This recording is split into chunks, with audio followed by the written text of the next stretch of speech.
Unacademy. Let's crack it. Hello students, welcome to our next class on NCERT class 9th book अर्थशास्त्र economics. मैं रमेश सिंह आप सबों का Unacademy के मुखर्जी नगर सेंटर की तरफ से यूपीएससी अनस्टॉपेबल्स हिंदी यूट्यूब चैनल पे स्वागत करता हूँ। आप सही समझे, मैं वही रमेश सिंह हूँ जो आप समझ रहे हैं। मैंने ही पुस्तक लिखी है इंडियन इकोनॉमी, भारतीय अर्थव्यवस्था, हिंदी एवं मराठी दोनों में, इंग्लिश के साथ साथ। आज मौका है हमको कि आपको इकोनॉमिक्स की समझदारी और उसका ज्ञान उस कक्षा से दूं जिस कक्षा में एनसीईआरटी ने इकोनॉमिक्स को पहली बार प्रेस्क्राइब किया है। पिछले दो लेसन्स, लेसन 1, लेसन 2 आप लोगों ने देखा है, ढेर सारा कमेंट भी दिया है, कई सारे आपके प्रश्न भी थे जिनका उत्तर हमने यथोचित तरीके से दिया है, आपको मिला होगा। कुछ छात्रों का है कि सर इंग्लिश में पढ़ा दीजिए, ये हमारे लिए ज़्यादा अच्छा होगा। ऐसा है कि इंग्लिश में एग्ज़ाम नहीं होता, या तो इंग्लिश में होगा या हिंदी में होगा। हम कोशिश करते हैं कि आपका चूंकि माध्यम हिंदी है, अतः आपको हिंदी माध्यम में ही पढ़ाया जाए। रह गई बात इंग्लिश टर्म का, तो आप देखेंगे कि स्लाइड्स में या जब हम बोलते हैं किसी चीज़ों को एक्सप्लेन करते हैं किसी चीज़ को, तो वहाँ हम इंग्लिश वर्ड भी आपको दे देते हैं। क्योंकि होता क्या है कि कई बार इंग्लिश वर्ड से आप ज़्यादा फेमिलियर होते हैं, परिचित होते हैं, और हिंदी शब्द से कम। तो हिंदी माध्यम वाले भी हिंदी का अगर एग्जैक्ट शब्दावली दे दिया जाए तो थोड़ा सा परेशानी महसूस करते हैं। इसीलिए जहाँ भी हमारे डिस्कशन में टर्मिनोलॉजी आया है, हमने वहाँ पे कोशिश किया है कि आपको इंग्लिश शब्द भी ब्रैकेट में लिख दें, या फिर अगर नहीं लिखा है तो हम साइड में इंग्लिश में उसको लिख दें। ठीक है। अब हमने आपको 9th स्टैंडर्ड के एनसीईआरटी बुक्स, जिसका शीर्षक अर्थशास्त्र है, इकोनॉमिक्स, उसके पहले लेसन को पढ़ा दिया है, पहले चैप्टर को पढ़ा दिया है, लेसन 1, लेसन 2 में। आज हम पुनः चैप्टर 2 में इंटर कर रहे हैं, जिसमें दो लेसन है, लेसन 3 एंड लेसन 4। अब देखिए कि हमने इन दो लेसन्स में, लेक्चर्स में जो कहिए कैसे चीज़ों को विभाजित किया है। आपको अगले ही स्लाइड में दिखेगा, कहने की जरूरत नहीं है कि ये पुस्तक आपका है, जिसका फर्स्ट कवर हमने इसमें लगवा दिया था कि आपको पता चल जाए कि कौन सा पुस्तक है। सेम पिक्चर, ये इंग्लिश में लिखा हुआ इकोनॉमिक्स, इंग्लिश माध्यम को पढ़ना है। ठीक है। अब जरा देखिए कि अध्याय 2, चैप्टर 2 का एनसीईआरटी बुक का नाम क्या है। ठीक है। तो आप देखेंगे कि अध्याय 2 का नाम है संसाधन के रूप में लोग। ठीक है। पीपुल एज रिसोर्स, लोग जो हैं वो किस तरह से संसाधन की तरह हैं, एक रिसोर्स की तरह है, एक परिसंपत्ति की तरह है। ठीक है। ये है चैप्टर का नाम। आप देख रहे होंगे यहाँ लिखा हुआ है कि इस अध्याय की चर्चा 2 लेसन्स में की जाएगी। जहाँ पहले आज के लेसन 3 में शिक्षा एवं स्वास्थ्य की चर्चा की जाएगी, अगले लेसन 4 में बेरोजगारी की चर्चा करेंगे। मतलब इस अध्याय का जो एनसीईआरटी ने नाम दिया है, उसका नाम है संसाधन के रूप में लोग। उसके अंदर चर्चा किन चीज़ों की मिलती है? 3 चीज़ों की चर्चा मिलती है, शिक्षा, स्वास्थ्य एवं बेरोजगारी, अनएम्प्लॉयमेंट। ठीक है। हमने क्या किया है कि इन 3 चीज़ों को 2 भागों में बाँट दिया है ताकि आपको समझने में सहूलियत हो, ईज़ी हो। पहले लेसन 3 में हम चर्चा करेंगे जनसंख्या का और स्वास्थ्य का, और लेसन 4 में जो इसके बाद मिलेगा आपको, वो भी 1 घंटे का होगा लेक्चर। उसमें आपको हम चर्चा करेंगे बेरोजगारी का, के प्रकार का, उसकी समस्या का, उसके निदान का, इन सब चीज़ों की चर्चा करेंगे। ठीक है, तो आइए हम प्रवेश करते हैं अध्याय 2 के लेसन 3 में, क्योंकि लेसन 4 जो है वो अगला वीडियो है। वैसे लोग जो इन लेक्चर्स को पहली बार देख रहे हैं, उनके लिए एक सूचना हम देना चाहते हैं कि क्लास 9 पे चैप्टर के साथ साथ बेहतर है कि आप लेसन सर्च करिए कि क्लास 9 पे कितना लेसन है। क्लास 9 पे 8 लेसन होगा। लेसन 1, लेसन 2 हो चुका है, लेसन 3 की चर्चा हम अभी करने जा रहे हैं। इसके बाद लेसन 4 होगा। तो आपको सर्च करना हो, चूंकि है क्या कि इस पुस्तक की सही समझ के लिए आपको सिलसिलेवार ढंग से लेसन्स को देखना चाहिए, सुनना चाहिए। अगर आप कर सकते हैं तो बहुत ही अच्छा होगा कि आप मुझे सुनने के बाद इन पुस्तकों के उन चैप्टर्स को पढ़ें। चैप्टर पढ़ने के बाद अगर आपको कुछ समस्या आती है या आपको कोई क्वेरी है, कोई डाउट है, तो आप यहीं पे यूट्यूब पे अपना डाउट पूछ सकते हैं। हम देर नहीं लगाते, आपके डाउट का हम तत्क्षण उत्तर देते हैं। ठीक है, उत्तर दिए, आप संतुष्ट नहीं हैं, फिर पूछिए। उसी थ्रेड में, मैसेज थ्रेड में हम पुनः उसका एक्सप्लेनेशन देंगे, पुनः समझाएंगे। तो इस लेक्चर सीरीज का, एनसीईआरटी लेक्चर सीरीज का सही फायदा उठाने के लिए बेस्ट तरीका है कि आप सिलसिलेवार ढंग से लेसन 1 से लेसन 8 तक देखें। आपका एनसीईआरटी इकोनॉमिक्स का बुक 9th स्टैंडर्ड का कवर हो जाएगा। ठीक है, आइए जरा देखते हैं। देखिए तो जनसंख्या के बारे में पहला लाइन क्या लिखा हुआ है कि जनसंख्या एक दायित्व नहीं बल्कि परिसंपत्ति है। लायबिलिटी समझते हैं आप? हमारे समाज में अभी भी लगभग पूरे भारतवर्ष में जब घर में बच्चे पैदा होते हैं तो हम लड़कों को परिसंपत्ति और लड़कियों को लायबिलिटी मानते हैं। हर घर में ऐसा है, ऐसा नहीं है, लेकिन ये एक मानसिकता है कि लड़कियों को लायबिलिटी मतलब कि एक बोझ माना जाता है। समझ में आ गया? एक दायित्व माना जाता है। अगर हम दायित्व को देखें तो दायित्व का नेगेटिव एंड पॉजिटिव दोनों मीनिंग होता है। ठीक है, रेस्पॉन्सिबिलिटी, लायबिलिटी एंड बर्डन, बोझ। हमारे समाज में लड़कियों को एक बोझ की तरह देखा जाता है। जो लोग बोझ नहीं देखते वो कम से कम लायबिलिटी जरूर समझते हैं। बहुत सारा कारण है उसका, वो विषय वस्तु नहीं है, इसलिए उसकी चर्चा हम नहीं करेंगे। लेकिन हम ये बता रहे हैं कि कोई भी चीज़ अगर आपके लिए एक जिम्मेवारी है तो उसे दायित्व कहते हैं, और अगर वह आपके लिए एक अच्छी चीज़ है, एक संसाधन है, एक आपका एडवांटेज का पॉइंट है, तो उसे हम परिसंपत्ति कहते हैं। ठीक है, आप अगर जाएं अंदर तो चूंकि हमारा जो जनसंख्या है, इस जनसंख्या को हम 9th क्लास में पढ़ रहे हैं, 10th में भी आएगा, ये 11th में भी आएगा, 12th में भी आएगा। मतलब कि आपका जनसंख्या और पॉपुलेशन की समझ जो है वो धीरे धीरे ग्रो करेगा, इवॉल्व करेगा। अतः हमारी कोशिश है कि आपको 9th स्टैंडर्ड के बुक के माध्यम से भविष्य की ओर इशारा तो करूं, लेकिन भविष्य की चीज को यहाँ पे न पढ़ाऊं। अदरवाइज ये 9th स्टैंडर्ड एनसीईआरटी बुक का लेक्चर नहीं रह जाएगा। ठीक है, तो मैं आपको उतना ही एक्सपोज करूंगा जितना इस क्लास में जनसंख्या की समझ के लिए उचित है, यथोचित है और एनफ है। समझ में आ गया?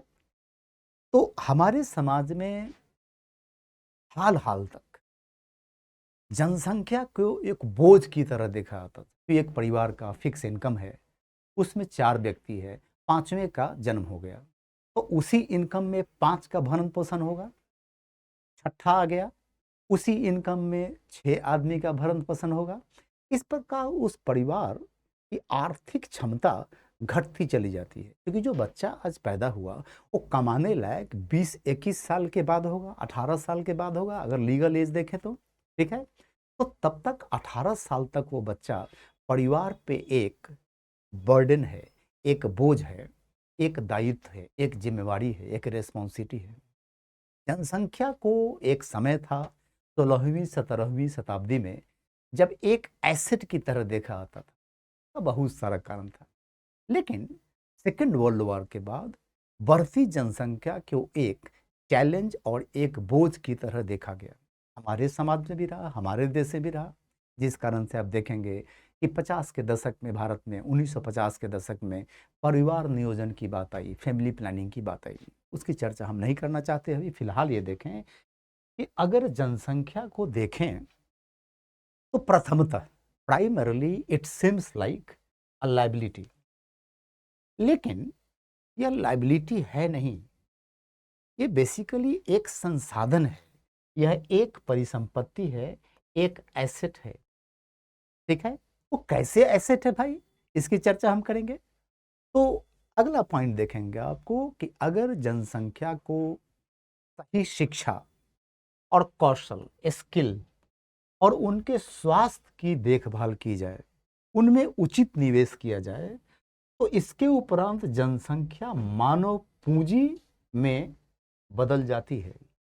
मतलब कि जनसंख्या तब तक बोझ है जब तक कि आप उस जनसंख्या को न पढ़ा लिखा रहे, न उसके स्वास्थ्य की देखभाल कर रहे, न उसको स्किल दे रहे हैं, कुशलता दे रहे हैं, कौशल की कमी है, तो जनसंख्या एक बोझ, एक दायित्व तो बनी रहेगी। लेकिन अगर आपने जनसंख्या के लिए शिक्षा में, कौशल में और स्वास्थ्य में उचित व्यय किया, उसकी उचित देखभाल की, तो वही जनसंख्या समय आने पर बदल जाती है। किस चीज में? मानव पूंजी में बदल जाती है, जिसे कहते हैं ह्यूमन कैपिटल। ये है ह्यूमन कैपिटल, मानव पूंजी।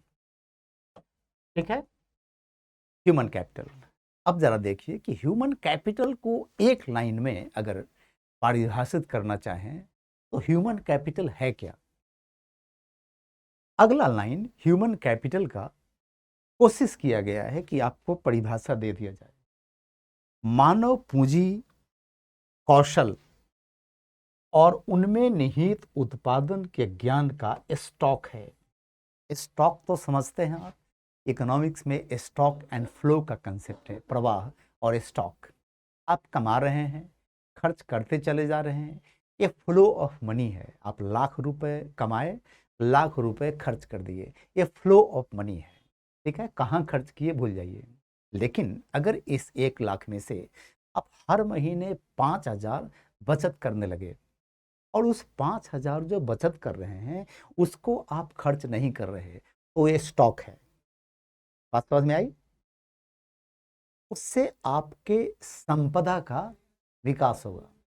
आपके पास संपदा, आपके पास वेल्थ, आपके पास एसेट का निर्माण होगा। अब जरा देखिए कैसे समझते हैं इसको कि मानव पूंजी वास्तव में है क्या। तो मानव पूंजी कौशल और उसमें निहित उत्पादन के ज्ञान का एक स्टॉक है। मतलब हर व्यक्ति जिसमें कुशलता है कुछ करने का, वह किसी चीज का उत्पादन कर सकता है। एक किसान है, उसको खेती बाड़ी करने आती है, तो वो ह्यूमन कैपिटल है। एक व्यक्ति है जो पढ़ा सकता है 8वीं क्लास को, 10वीं क्लास को कॉलेज में, वो सिर्फ पॉपुलेशन नहीं है। वह व्यक्ति, वो एक ह्यूमन कैपिटल है, वो एक संसाधन है जिसको उस देश के आय में कंट्रीब्यूट करने का, योगदान करने का मौका मिले तो वो योगदान करेगा। इसका मतलब कि सहज भाषा में ये कहें कि मानव पूंजी जनसंख्या तब बन जाती है जब जनसंख्या में कुशलता आ जाए, जिस कुशलता के आधार पर वह कुछ उत्पादन कर सके। एक व्यक्ति है जो अब तक कुछ नहीं जानता था, हमने उसको सिखला दिया कि मोबाइल का रिपेयरिंग कैसे करें।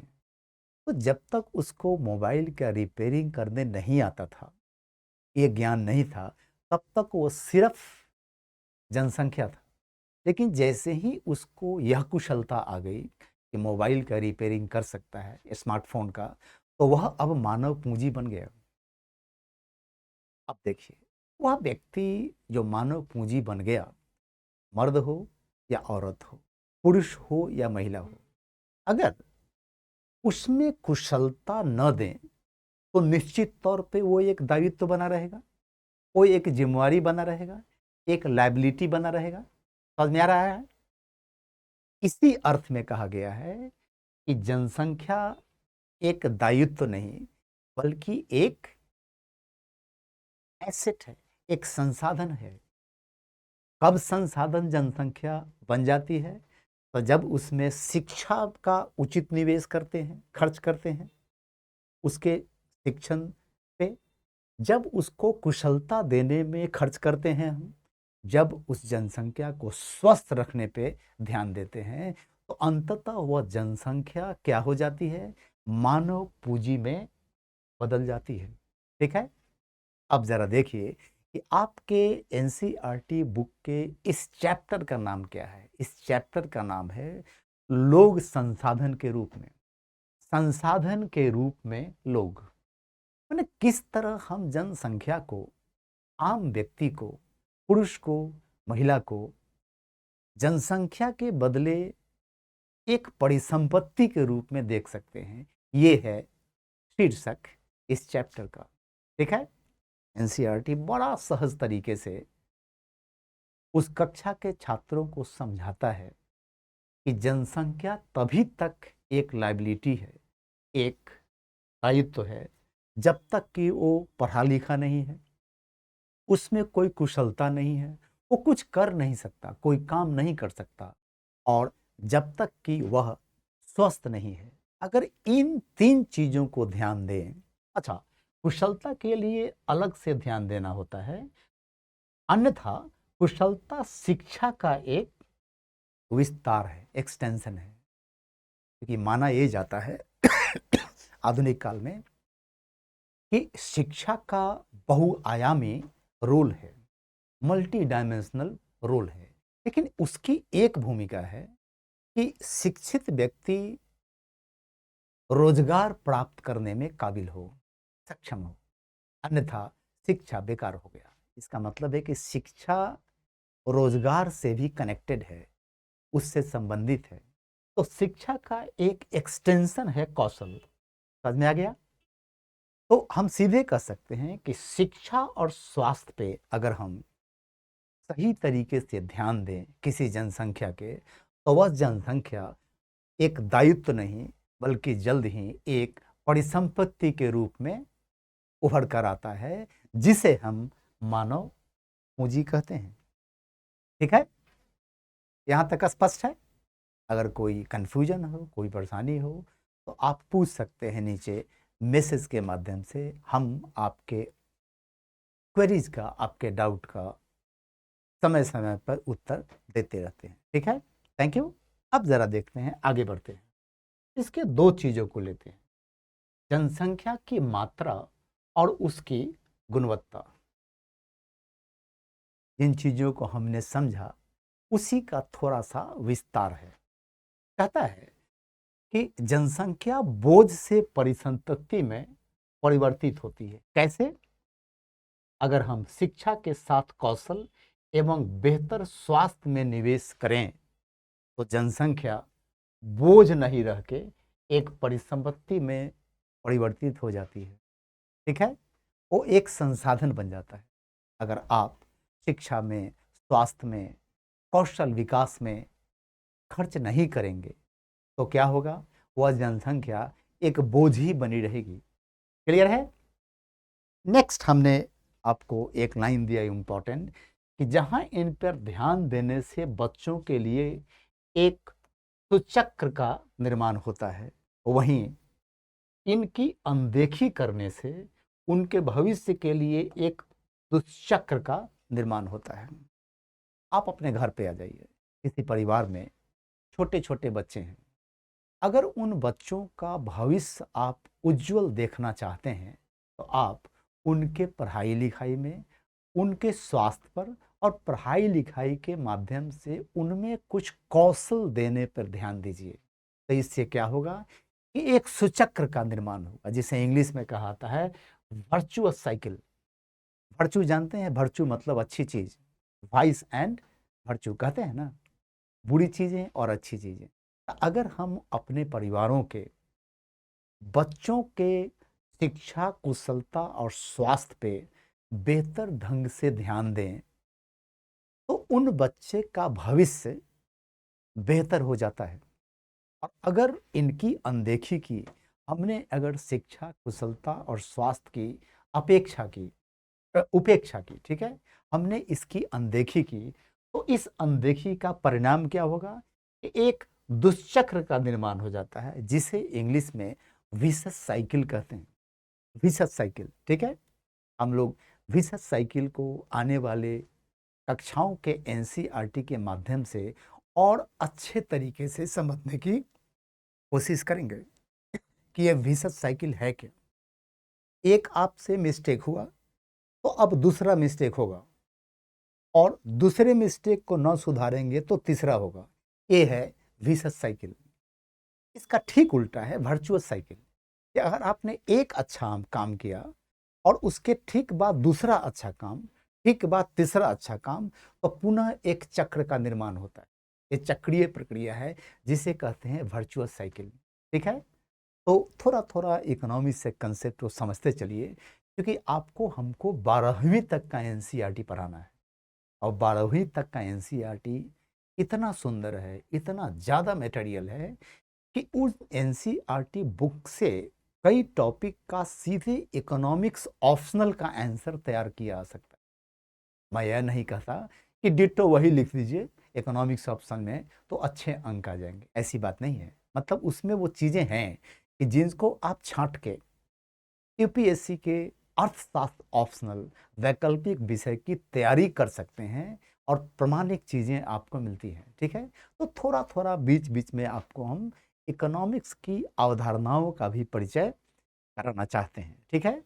तो हमने बताया आपको कि किसी परिवार के बच्चे के शिक्षा, स्वास्थ्य और कौशल विकास पर अगर उनके पेरेंट्स, उनके गार्जियन सही ढंग से ध्यान दें तो उनका भविष्य उज्जवल हो जाएगा। क्योंकि इन चीजों में पैसे खर्च करने से एक सुचक्र का निर्माण होता है, एक साइकिल का निर्माण होता है, जिसे कहा जाता है वर्चुअस साइकिल। अगर इन पे खर्च करने के बजाय इनकी अनदेखी की गई, इनकी उपेक्षा की गई, तो उन्हीं बच्चों के लिए आप एक दुष्चक्र का निर्माण करेंगे, एक विशस साइकिल का निर्माण करेंगे। और आपको पता है कि पढ़े लिखे पेरेंट्स के बच्चे का पढ़ा लिखा होना बड़ा आम बात है, लेकिन अनपढ़ पेरेंट्स के बच्चे का पहली बार पढ़ा होना, लिखा होना एक न्यूज बनता है, ठीक है। क्योंकि पेरेंट्स नहीं पढ़े लिखे, उनका पक्का कोई फायदा नहीं मिला होगा शिक्षा से, स्वास्थ्य से, कुशलता से। तो वो क्या होगा, वो एक आम जीवन जी रहे होंगे, या तो बेरोजगार होंगे, या उनको अगर रोजगार मिलता भी होगा तो अपेक्षा से कम उनको इनकम होता होगा। तो ऐसे पेरेंट्स सोचते हैं कि बच्चों को पढ़ाना लिखाना बहुत जरूरी है, ठीक है। तो कह रहे हैं कि अगर आप बच्चों के शिक्षा, स्वास्थ्य, उनकी कुशलता पे ध्यान दें तो उनके भविष्य के लिए एक बेहतर चक्र का निर्माण कर रहे हैं। अगर आपने इन चीज़ों की अनदेखी की तो उनके लिए एक आप दुष्चक्र का निर्माण कर रहे हैं, जिसे हम विशस साइकिल के नाम से जानते हैं। इस मामले में पुस्तक में योजना आयोग अब नहीं रहा। इसकी स्थापना 1950 में की गई थी, जिसे हटा करके 2015 में केंद्र सरकार ने एक दूसरे संस्था का गठन किया, जिसका नाम है नीति आयोग। नीति आयोग को पढ़ेंगे आने वाले समय में। फिलहाल इतना जानिए कि योजना आयोग की देखरेख में भारत में 12 पंचवर्षीय योजनाएं लागू की गई और 12वीं पंचवर्षीय योजना 2017 में अपना कार्यकाल पूरा कर लिया। 2018 से कोई पंचवर्षीय योजना लॉन्च नहीं किया गया है, क्योंकि उसके बदले में दूसरे तरह की प्रक्रिया सरकार ने शुरुआत की है, जो भारत के अर्थव्यवस्था के नियोजित विकास, प्लान्ड डेवलपमेंट की देखभाल कर रहा है। ये सब्जेक्ट से इतर है, आगे पढ़ेंगे। लेकिन इस चैप्टर में कही गई बातों को इस कक्षा के छात्रों को बेहतर ढंग से समझाने के उद्देश्य से एनसीईआरटी ने 2 एग्जाम्पल कोट किया है, जो कि योजना आयोग ने कभी दिया था। पहला एग्जाम्पल है हरित क्रांति, जिसे आप ग्रीन रिवॉल्यूशन के नाम से जानते हैं। इसकी शुरुआत 1965-66 वित्त वर्ष में शुरू की गई थी, आज भी जारी है। और दूसरा आईटी क्रांति, आईटी रिवॉल्यूशन, ठीक है।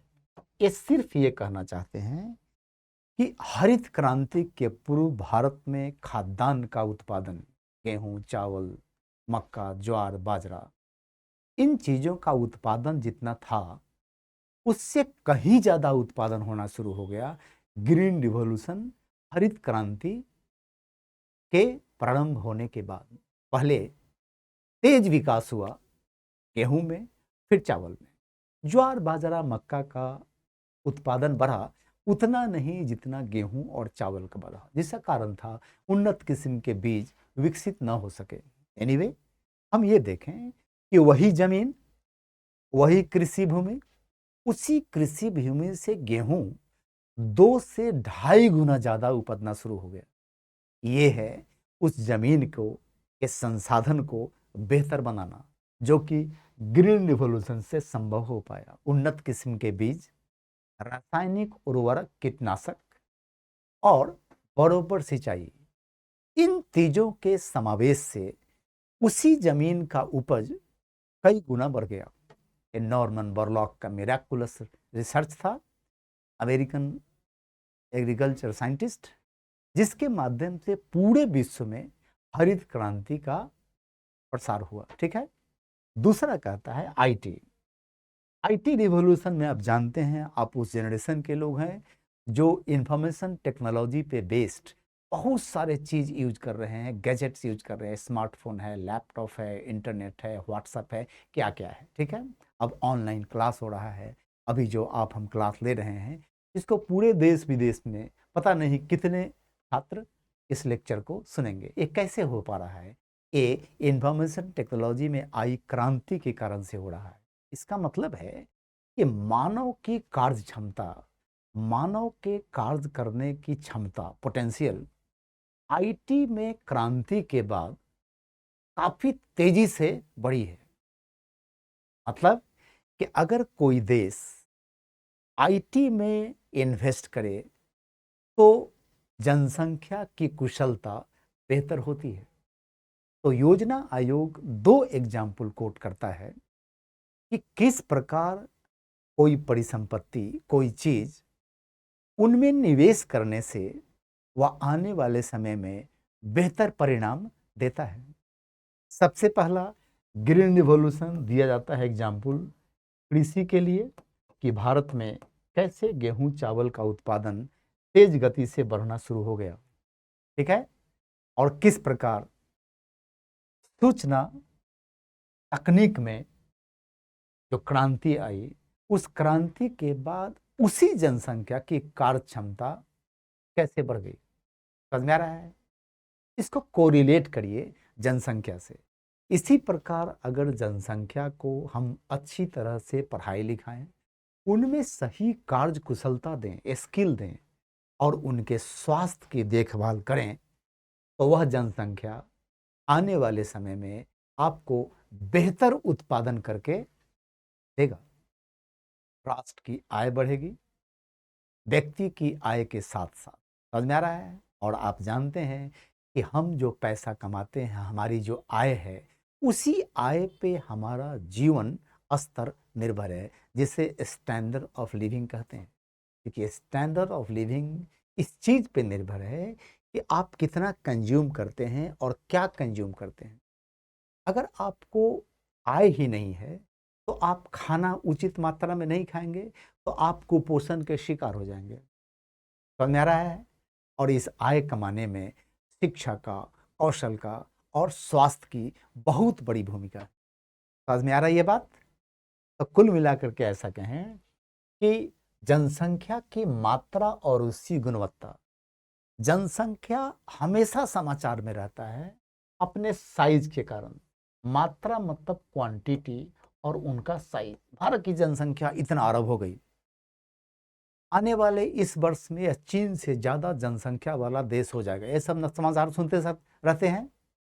तो ये एक पहलू है जनसंख्या। यह शो करता है कि भारत की आबादी तेज गति से बढ़ रही है और इस आबादी के भरण पोषण के लिए अगर मेरे पास उचित मात्रा में माल असबाब नहीं होंगे, गुड्स एंड सर्विसेज नहीं होंगे, तो जनसंख्या निश्चित रूप से एक बोझ हो जाएगी, एक दायित्व बन जाएगी। ठीक है? लेकिन इस जनसंख्या के अगर गुणवत्ता की बात की जाए, क्वालिटी, इसे कहते हैं साइज या क्वांटिटी। जनसंख्या है कितनी, और इसे कहते हैं उसकी गुणवत्ता मतलब क्वालिटी। किसी देश की जनसंख्या है कितनी, ये एक न्यूज है निश्चित तौर पर। जितनी कम जनसंख्या होगी उतने ही कम आय में उस जनसंख्या का गुजारा हो जाएगा, भरण पोषण हो जाएगा। लेकिन जितनी ही ज़्यादा जनसंख्या होगी, आपको ज़्यादा आय चाहिए। तो इसका क्या इलाज है? जनसंख्या एक दायित्व न बने, एक बोझ न बने, इसका सीधा इलाज है कि उस जनसंख्या को टाइमली एजुकेशन दीजिए, टाइमली स्किल दीजिए और उसके स्वास्थ्य की देखभाल करिए।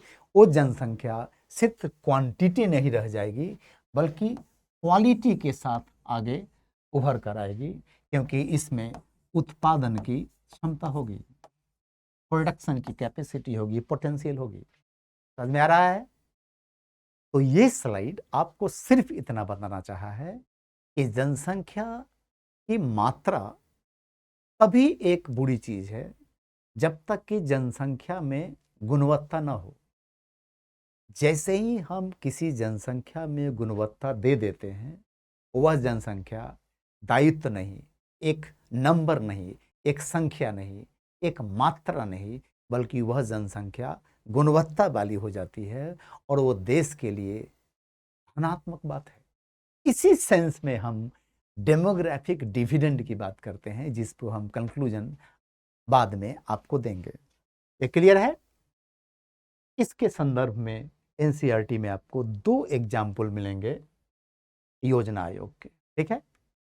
इसी प्रकार एनसीईआरटी जो कि 9th स्टैंडर्ड के छात्रों के लिखी गई है, तो उसमें कई तरह के आम एग्जाम्पल हैं, दोस्तों के एग्जाम्पल हैं कि 2 बच्चा है जो एक उम्र का है, एक साथ नीचे के वर्गों में दाखिला लेता है स्कूल में। एक की पढ़ाई लिखाई छूट जाती है, दूसरा पढ़ता लिखता आगे निकल जाता है। अब पहला जो नहीं पढ़ पाया उसकी माली हालत बड़ी बुरी है, फटा चिटा कपड़ा पहना हुआ है, जो काम मिलता है गांव में वही काम करता रहता है। तो गांव में जो काम है वो कृषि क्षेत्र से जुड़ा है अमूमन, और कृषि कार्य सालों भर चलने वाला काम नहीं है। तो जब कृषि कार्य है तब तो उसको मजदूरी मिल गई, लेकिन जब कृषि कार्य नहीं है तो मारा मारा फिर रहा है। इस बच्चे को मुलाकात कराता है एनसीईआरटी पुस्तक अपने सहपाठी से, जो पढ़ लिख के कोई नौकरी कर रहा है, कोई रोजगार कर रहा है, कोई रिपेयरिंग वर्क कर रहा है, कंप्यूटर का एक्सपर्ट हो गया हुआ है। उसको देखिए, दिखाएगा कि अच्छे कपड़े लत्ते पहना हुआ है, घड़ी वड़ी पहना हुआ है, स्मार्टफोन उसके पास होगा, और साथ साथ वह अपने बच्चों को बेहतर शिक्षा भी दे रहा होगा। लेकिन यह व्यक्ति चूक गया एक बेहतर जीवन स्तर को प्राप्त करने से, क्योंकि इसके पेरेंट्स ने इसको पढ़ाने पे ध्यान नहीं दिया, इसको उचित शिक्षा नहीं दिया गया, उचित कौशल नहीं मिल पाया, जिस कारण से यह व्यक्ति अपनी माली हालत से परेशान है, अपनी आर्थिक स्थिति से परेशान है। तो बच्चों को समझाने के दृष्टिकोण से 9वीं क्लास को पढ़ाने वाले टीचर्स के लिए एनसीईआरटी सिंपल और सुगम एग्जाम्पल उदाहरण भी दिए हुए हैं। ठीक है। और आपको पता होगा कि एनसीईआरटी बुक्स न सिर्फ उस कक्षा में पढ़ने वाले छात्रों के लिए लिखी गई है, बल्कि उस कक्षा को पढ़ाने वाले शिक्षकों के लिए भी लिखी गई है। ठीक है।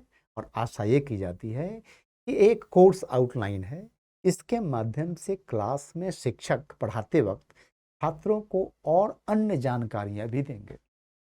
हमारा उद्देश्य आपको 9वीं क्लास का परीक्षा पास कराना नहीं है। हमारा उद्देश्य है कि 9वीं कक्षा के इकोनॉमिक्स का आपको जानकारी दें, क्योंकि आपका उद्देश्य अंततः सिविल सेवा में अच्छे अंकों से, अच्छे रैंक से उत्तीर्ण होना है। ठीक है। अब हम चलते हैं आगे। अगर आगे देखें तो पुरुषों और महिलाओं के आर्थिक कार्यकलाप, मेल एंड फीमेल, हमारे समाज में जो मेन हैं और जो वीमेन हैं, उनके इकोनॉमिक एक्टिविटीज क्या हैं, उनकी आर्थिक क्रियाएं क्या हैं। तो देखेंगे कि ऐतिहासिक एवं सांस्कृतिक रूप से और कारणों से किसी परिवार में महिलाओं और पुरुषों के बीच एक श्रम विभाजन है, जिसे कहते हैं डिवीजन ऑफ लेबर। भारत में आप देखेंगे कि पुरुषों के लिए खास किस्म के काम का एक लिस्ट है, ये करेंगे वो, और महिलाएं कुछ खास किस्म की क्रियाएं करेंगी। समझ में आ रहा है? मोटा मोटी है कि पुरुष किसी परिवार का अर्थोपार्जन का जिम्मेवारी उठाता है, और अर्थोपार्जन धन कमा के लाके घर देता है, और महिला घर चलाती है। ठीक है। मतलब कि रोजी रोटी कमाना पुरुष का रिस्पॉन्सिबिलिटी है, और घर की देखभाल, इस घर की देखभाल में अन्य गतिविधियां शामिल हैं। हम चर्चा करेंगे आगे। ये एक विभाजन सा दिखता है कि मर्द किसी परिवार में क्या करेगा और महिला किसी परिवार में क्या करेगी, इसका एक क्लियर कट विभाजन है। ठीक है। वैसे दोनों के कार्य घाल मेल होते रहते हैं। ये संभव है परिवारों में।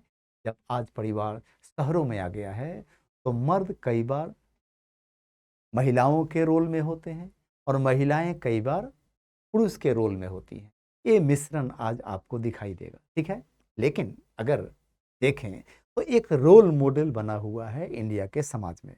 क्यों ऐसा बना हुआ है? तो इसका कारण ऐतिहासिक है और सांस्कृतिक है। Due to historical and cultural reasons, the activities which men and women do in India in a family, they have been divided into two categories. दो वर्गों में उनका विभाजन कर दिया गया है। ठीक है। ये आपको दिखाई देगा, चाहे उत्तर जाइए, दक्षिण जाइए, पूरब जाइए, पश्चिम जाइए, पूरे भारत में इस तरह का रोल मॉडल दुनिया के दूसरे देशों में भी दिखाई देगा कमोबेश। ठीक है। अब होता क्या है कि इसका मतलब है कि परिवार में पुरुष हो या महिला हो, कुछ न कुछ कर रहा है। अब वो जो कर रहा है उसमें जो भी काम है, क्या वो इकोनॉमिक एक्टिविटी है, क्या उसे हम आर्थिक कार्यकलाप कह सकते हैं? एनसीईआरटी उसे आर्थिक कार्यकलाप के रूप में देखता है। जरा देखिए तो कि कार्यों के लिए भुगतान होता है कि नहीं, पेमेंट होता है कि नहीं, इस बात से यह साबित होता है कि यह इकोनॉमिक एक्टिविटी है कि नहीं।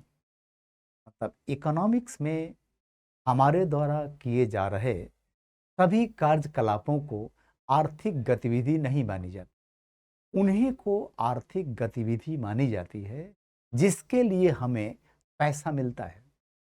अब जरा देखिए तो कि परिवार का एक पुरुष बाहर जाता है नौकरी करने या मजदूरी करने। अगर मजदूरी करने गया तो मान लीजिए 500 रुपये उसको मजूरी मिला एक दिन का। तो 500 रुपये जो पैसा मिला, तो मजदूरी करना एक आर्थिक गतिविधि है। लेकिन दूसरी तरफ उसी परिवार में एक महिला जो घर के रसोई में खाना बनाई, कपड़ा धोई, कपड़ा सुखाई, कपड़े को रखी, बच्चे का लालन पालन की, देखभाल की, तैयार करके स्कूल भेजी या घर में रखी। इसके लिए उस महिला को कोई पेमेंट नहीं हुआ, तो यह एक इकोनॉमिक एक्टिविटी नहीं है, ये आर्थिक कार्यकलाप नहीं है। लेकिन आप अगर महिला द्वारा किए गए सारे काम को करने के लिए कोई बहाली करें किसी व्यक्ति का, महिला का या पुरुष का, तो उसको आप पेमेंट करेंगे। तो वही घटना, वही प्रक्रिया जो महिला ने किया, महिला के लिए आर्थिक गतिविधि नहीं है, लेकिन उस व्यक्ति के लिए वो आर्थिक गतिविधि हो जाएगा, क्योंकि आप उसको मान लीजिए 15,000 20,000 पर मंथ सैलरी दे रहे हैं, वेतन दे रहे हैं। तो वही घटना, वही प्रक्रियाएं, वही गतिविधियां जो हाउसवाइफ करती हैं, गृहिणी करती हैं, तब एक आर्थिक गतिविधि हो गई, आर्थिक कार्यकलाप हो गया। आप अपने घर में देखिए, आपकी मम्मी हो, आपकी भाभी हो या आपकी बड़ी बहन हो, छोटी बहन हो, वो मायने नहीं रखता। अगर आपकी माँ घर में खाना बना रही हैं, तो उनको इस काम के लिए कोई पेमेंट नहीं मिल रहा। लेकिन वही आपकी माँ अगर किसी होटल में शेफ हैं, तो वहाँ उनको सैलरी मिलेगा। मतलब कि घटना वही है, काम वही है, गतिविधि वही है। अपने किचन में वह आर्थिक गतिविधि नहीं है, आर्थिक कार्यकलाप नहीं है, लेकिन जैसे ही वही काम बाहर जाके किया गया, जिसके बदले उनको वेतन मिला, सैलरी मिला, वो आर्थिक कार्यकलाप हो गया। ये देखिए, इसका मतलब है कि इकोनॉमिक्स, अर्थशास्त्र में आर्थिक कार्यकलाप सिर्फ उसे ही माना जाता है जिसके लिए कार्यकलाप करने वालों को पेमेंट मिलता है, भुगतान मिलता है। अगर किसी काम के लिए पेमेंट नहीं मिला, तो वह आर्थिक कार्यकलाप नहीं। ठीक है?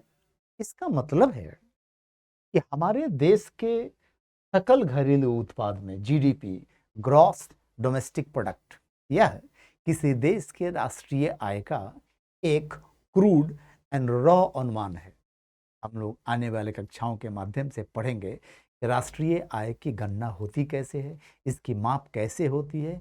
उसमें कई चीज आते हैं, उसमें एक कंसेप्ट है सकल घरेलू उत्पाद। ठीक है? अब भारत का एग्जाम्पल देखिए, भारत का जो सकल घरेलू उत्पाद है, वह हर व्यक्ति के द्वारा कमाए गए आय का योग है, ऐसा समझिए। एकदम सिंपल तरीके से कि किसी देश की राष्ट्रीय आय निकालने का एक तरीका है उस देश का सकल घरेलू उत्पाद का माप करना। कैसे माप कर सकते? हर व्यक्ति जितना पैसा एक साल में कमाता है, अगर सबको जोड़ दिया जाए तो भारत का जीडीपी निकल जाएगा, एकदम देहाती तरीके से। ज़्यादा कॉम्प्लिकेटेड तरीके मत जाइए, अभी आगे पढ़ाएंगे, आगे हम बताएंगे क्या कैसे होता है। अब देखिए, इसका मतलब है कि भारत में आर्थिक कार्यकलाप जैसा गृहिणियां भी कर रही हैं, लेकिन उसे हम अपने जीडीपी में नहीं जोड़ते। महिलाओं के द्वारा किया गया काम जीडीपी में नहीं जोड़ा जाता। वहीं पुरुष क्योंकि पैसा कमा के ला रहे हैं बाहर से, जो भी कर रहे हैं, उनके आमदनी को हम भारत के या किसी दूसरे देश के सकल घरेलू उत्पाद में जोड़ते हैं। इसीलिए हमने लिखा है कि सकल घरेलू उत्पाद में इनके आर्थिक कार्यकलापों की गणना का होना और नहीं होना। माने महिलाएं अपने घर में जो काम कर रही हैं, एज ए रसोईया, एज ए गृहिणी, as a housewife, as a housekeeper, उसके लिए पेमेंट उनको नहीं मिलता, तो यह राष्ट्रीय आय का अंग नहीं है।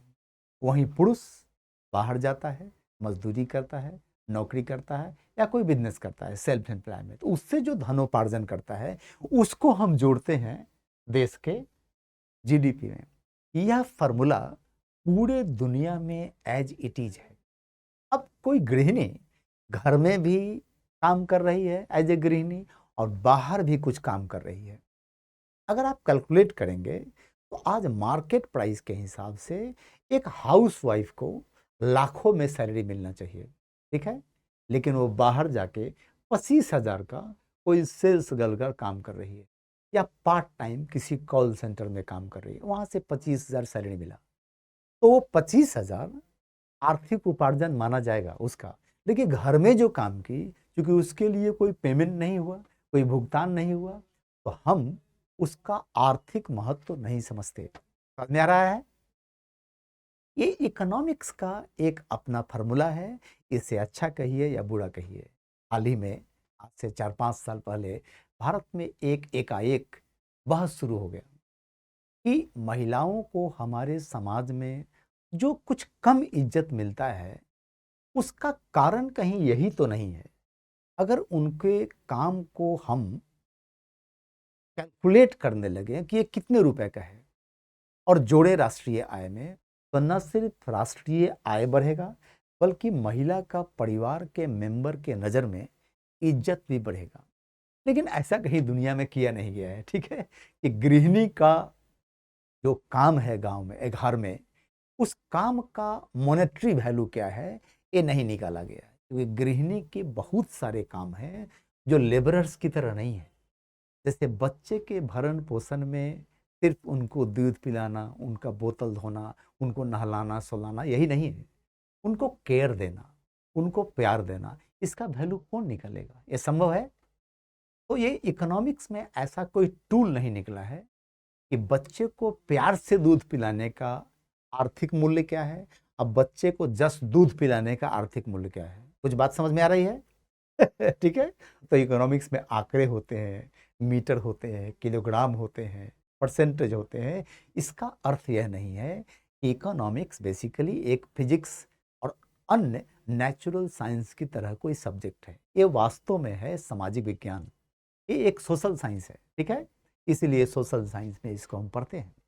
तो आगे आइए, सिर्फ अगर 4 लाइन कहें इसके अंतर्गत, तो भारत में या कहीं भी, भारत तक ही सीमित रहिए, कि पुरुष क्या काम करेंगे, महिलाएं क्या काम करेंगी, इसका एक विभाजन है। और जिस विभाजन के लिए जिम्मेवार है ऐतिहासिक कारण और सांस्कृतिक कारण, इसमें आप देखेंगे कि एक परिवार में महिला जो भी काम करती है, उसका आर्थिक मूल्य नहीं निकाला जाता, जिस कारण से वह देश के आय में, राष्ट्रीय आय में, नेशनल इनकम में उसे हम नहीं जोड़ते। वहीं परिवार के पुरुष जो धन कमाते हैं, वो राष्ट्रीय आय का अंग बनता है। समझ में आ रहा है? ये है कहानी पुरुषों एवं महिलाओं के आर्थिक कार्यकलाप का। कुल मिलाकर के आपकी माँ घर की देखभाल करने में जितना भी काम करती हैं, वो आर्थिक कार्यकलाप नहीं है, ठीक है। अगर आपकी माँ नहीं है, अगर आपने किसी को अपॉइंट किया, किसी की नियुक्ति की उसी काम को करने के लिए, तो 25-50 1 लाख रुपए लेगा वो व्यक्ति, पुरुष चाहे महिला, वो आर्थिक कार्यकलाप हो गया। समझ में आ गया? ये है प्रॉब्लम इकोनॉमिक्स का, ठीक है। अब आगे 2 चीजों को देखते हैं, शिक्षा एवं स्वास्थ्य। सीधे आते हैं इस पर, इस शिक्षा की क्या स्थिति है हमारे यहाँ। शिक्षा का महत्व तो आज सर्वविदित है, हमने कई एग्जाम्पल आपको दिया, ठीक है।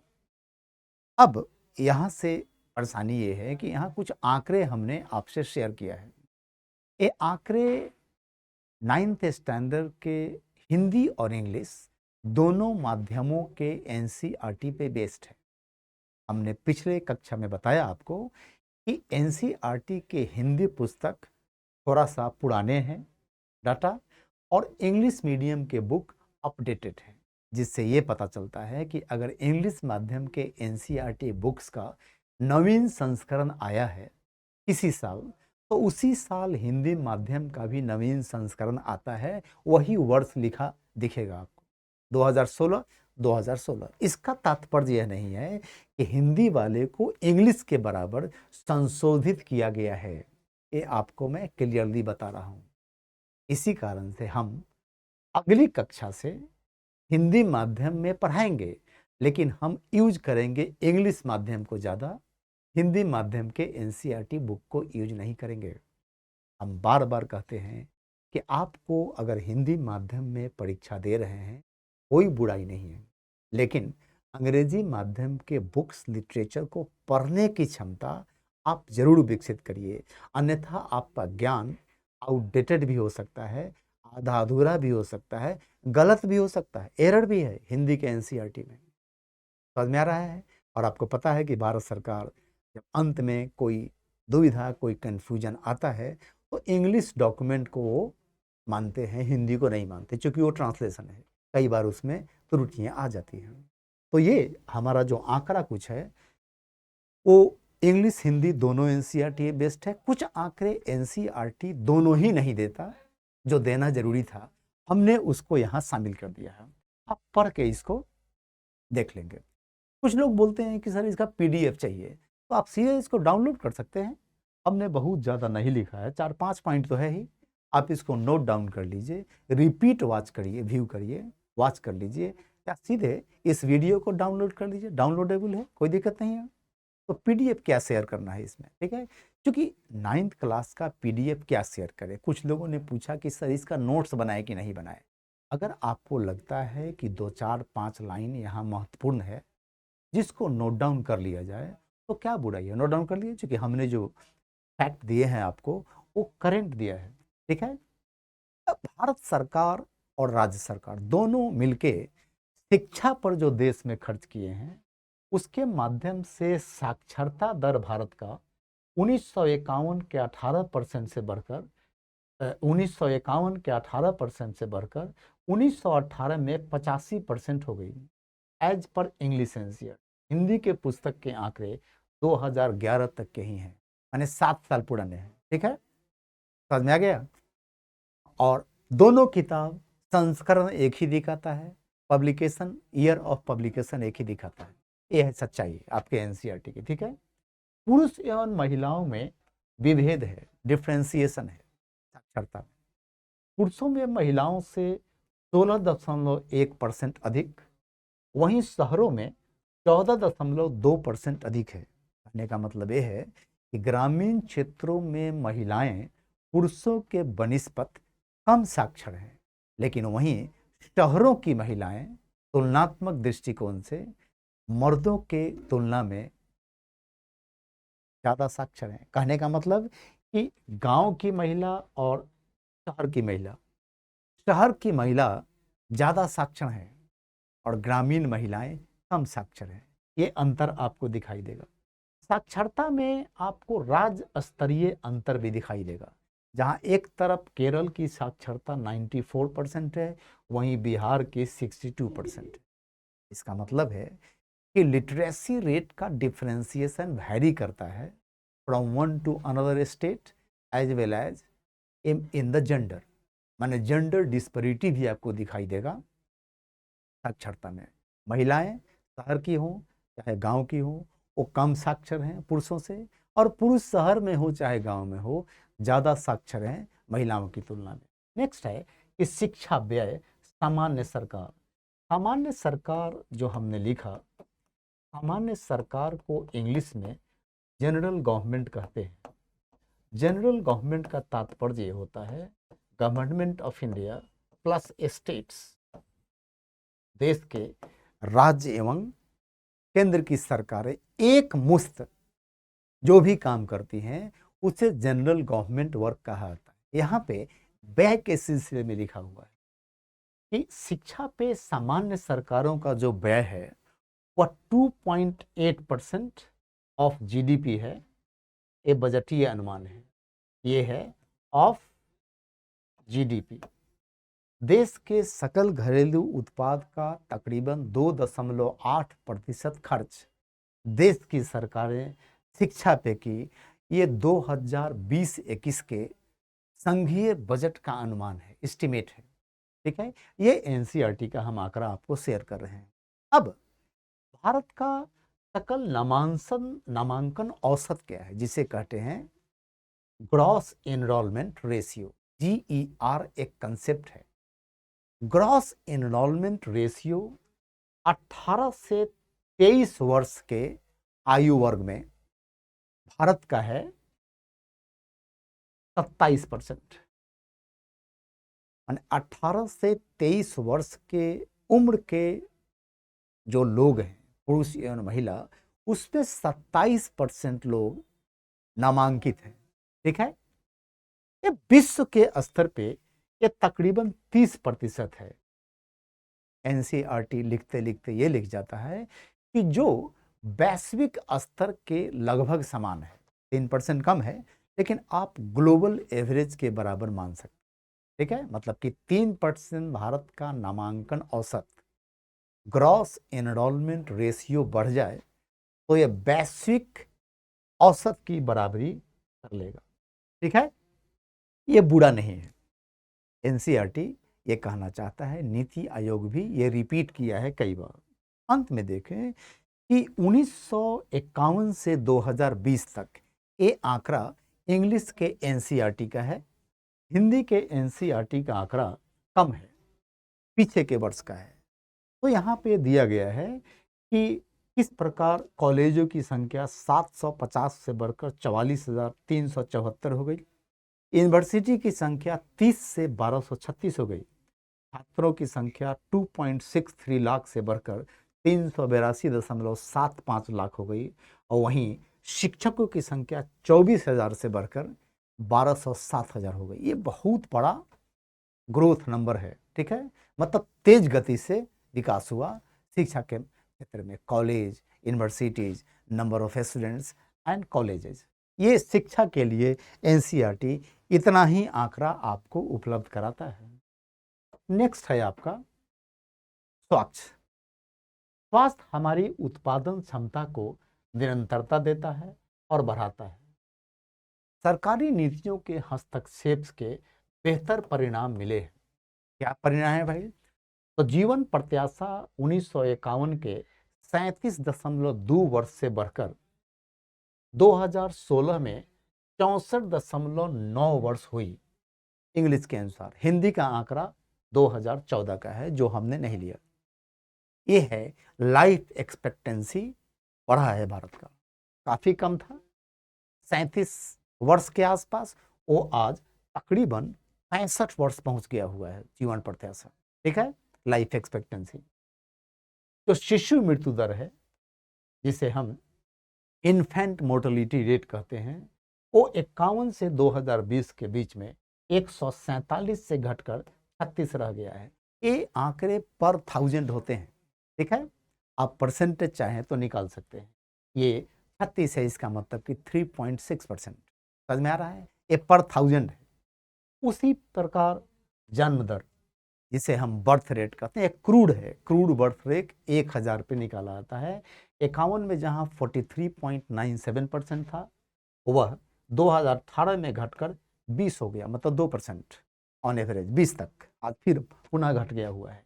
यह आंकड़ा भी इंग्लिश एनसीईआरटी का है। हिंदी आपको 16 तक का आंकड़ा देता है, 18 तक का नहीं देता। नेक्स्ट है मृत्यु दर, जिसे डेथ रेट कहते हैं। डेथ रेट 51 में 27 था प्रति हजार, वो आज घटकर 6.2 रह गया है, मतलब 0.62%। हर 100 में से तकरीबन 0.62 आदमी मर जाते हैं। ठीक है, ये मृत्यु दर है। स्वास्थ्य व्यय, ये आंकड़ा एनसीईआरटी में नहीं है। हमने क्या किया है कि जो लेटेस्ट इकोनॉमिक सर्वे है 2022-23 आर्थिक सर्वेक्षण या आर्थिक समीक्षा, उसका आंकड़ा है कि भारत में केंद्र एवं राज्य की सरकारें एक साथ मिलकर स्वास्थ्य क्षेत्र पे आज कुल कितना व्यय कर रहे हैं। तो ये तकरीबन आज व्यय कर रहे हैं 2.9% ऑफ जीडीपी। देश के जीडीपी का 2.9% खर्च देश की सारी सरकारें मिलकर एक मुश्त रूप से कर रही हैं। जो व्यय 1951 में जीडीपी का मात्र 0.22% था, माने 1% का तकरीबन 5वां हिस्सा। हर 100 रुपए का 22 पैसा खर्च हो रहा था स्वास्थ्य पे। वह बढ़कर 2022-23 में आर्थिक सर्वेक्षण के अनुसार कितना हो गया है? 100 का 2.90 रुपए। ये खर्च कुछ बढ़ा दिखता है आपको कोविड-19 महामारी के कारण। ठीक है, लेकिन सरकार की कोशिश है कि दोनों सरकारें मिलकर ये खर्च बढ़ाएं, तभी देश में स्वास्थ्य क्षेत्र की स्थिति सुधरेगी। ये है देश के सरकारों का स्वास्थ्य को दिया गया ध्यान, उनका अचीवमेंट और उनके आंकड़े। ठीक है, यहाँ पे आपके एक तरह से शिक्षा और स्वास्थ्य की बात खत्म हो जाती है। हमने एक स्लाइड मिसलेनियस के लिए छोड़ दिया था, सिर्फ ये समझाने के लिए कि इस लेक्चर को अगर कंक्लूड करना चाहे 2 लाइन में तो क्या है कि देश का पॉपुलेशन एक लायबिलिटी है। ये तब तक लायबिलिटी है जब तक कि इसमें एजुकेशन, हेल्थ एंड स्किल नहीं दिया गया है। अगर जनसंख्या को सही शिक्षा दे दिया जाए, जिसके माध्यम से उसको सही कुशलता आ जाए और उसको स्वस्थ रखा जाए, तो वही जनसंख्या लायबिलिटी नहीं बल्कि एसेट बन जाती है। इसी सेंस में हम एक टर्म यूज करते हैं बार बार, डेमोग्राफिक डिविडेंड, है ना, जनांकीय या जनसांख्यिकी लाभांश। डिविडेंड मतलब फायदा, लाभ। डेमोग्राफिक मतलब जनसंख्या से जुड़ा हुआ। किसी देश की जनसंख्या जब कार्यकारी जो एज ग्रुप है उस एज ग्रुप में पहुंचती है, सर्वाधिक जनसंख्या वहां की, और उसमें सही शिक्षा भी हो, स्वास्थ्य भी हो, कुशलता भी हो, तो यह उस देश को एक लाभ पहुंचाता है, जिसे डेमोग्राफिक डिविडेंड के नाम से जानते हैं। लेकिन अगर उसी जनसंख्या को आप न तो शिक्षा पे खर्च किए, न स्वास्थ्य की देखभाल किया, न जनसंख्या को कुशलता दिया, तो वह डिविडेंड जनसंख्या नहीं देगा, वो एक अभिशाप बन के रह जाएगा। समझ में आई? इसी के साथ आज का लेसन हम खत्म करना चाहते हैं। Thank you very much for watching. Keep watching and subscribe UPSC unstoppables Hindi channel. Thank you very much. See you in the next lesson, that is lesson 4. Thank you very much.